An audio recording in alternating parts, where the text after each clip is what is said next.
What's up, Mug Tech man? We got The Last of Us 2, the final preview trailer.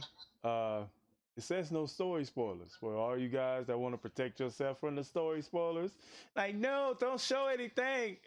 I don't want to know anything about the game. That's y'all. But so it's safe to watch this with me. So let's do it. We could have killed you. Maybe you should have. The Last of Us Part 2 promises a blend of stealth and savagery not seen before from a Naughty Dog game. Having now played it for myself, it's clear to me just how much the combat system has evolved when compared to the original, not to mention how dynamic each fight can be. There's a brutality yet fragility to each engagement that make them a thrill to negotiate, but also intrinsically linked to the larger themes at play. That part right there, like the way he grabbed it.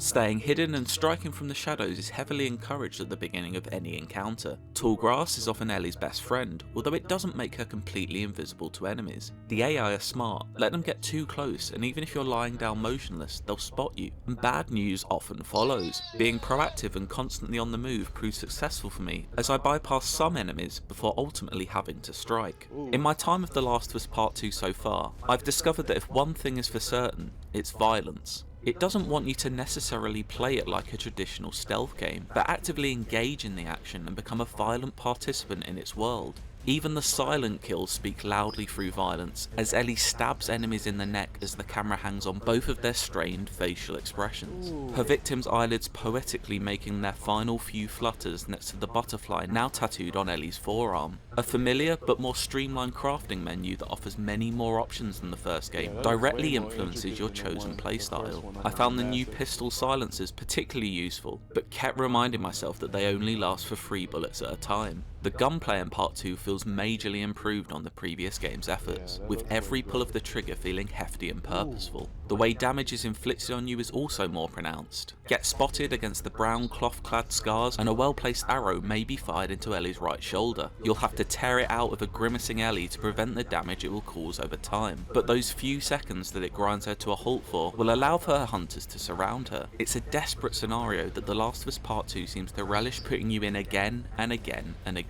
You get a real sense of the impact as Ellie when you're shot in The Last of Us Part 2. Shots leave you temporarily incapacitated and struggling to get back onto your feet. The heavier the caliber of ammunition, the bigger the fall as well. It's another improvement on the original that further makes each encounter feel genuinely life-threatening. Quick Throw is an ability that uses an object to temporarily stagger enemies, allowing you a brief window to go in for a kill. It's particularly useful when faced with onrushing infected. More on them later. It's equally effective on human enemies though, if you want to get in close and sink a melee weapon into them. The sound design adds extra weight to these actions as you feel and hear flesh being unpleasantly hacked into. After clearing an area, a freshly blood-soaked Ellie is now free to scan for any items that will aid her in the next battle, then clamber down to the next arena where a new set of threats patrol, and so begins the violent cycle again. Crucially, each of these encounters feels different to the last. Sometimes you just don't have the resources to go toe-to-toe firepower-wise, forcing you to slowly and silently take each enemy down one by one.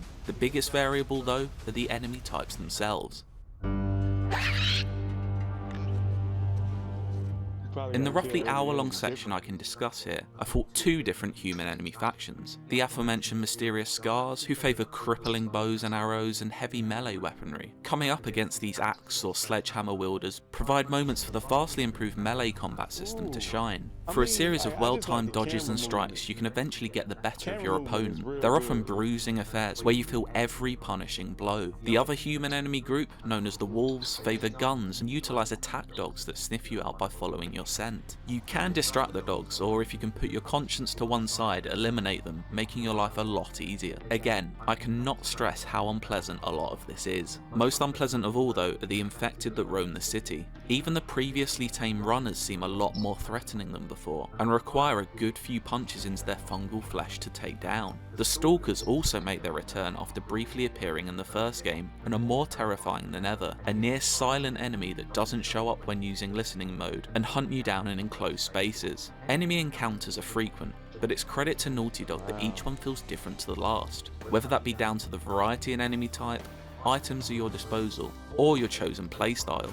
Every fight feels dynamic. You can go in with a plan, but you have to quickly think on your feet as Ellie's cover is blown or a new threat enters the scene. The combat of The Last of Us Part 2 is constantly rotating between heart-pounding tension and brutal butchery, and forms a circle of violence that is wholly unpleasant, but necessary for the story that it's trying to tell. Last of Us 2, man.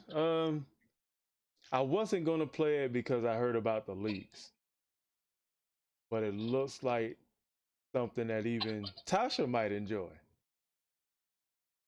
So might be something we could play together.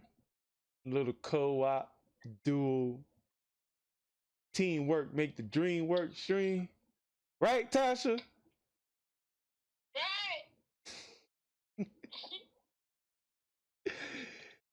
But man, what do y'all guys think about The Last of Us 2 right so far, man? I think they've done a good job of building us up into the game. Right now, I see no flaws with it, man. The only thing is left is the story. Action-wise, the dynamic camera movement is great. I love it. I thought Ghost of Tsushima was going to be game of the year, and I think I might have to take that back. So post your comments down below. Let me know what you think. If you like my reaction, hit the like button, subscribe, and share. And y'all know the slogan, man. Right, Tasha? Right. See y'all later, man.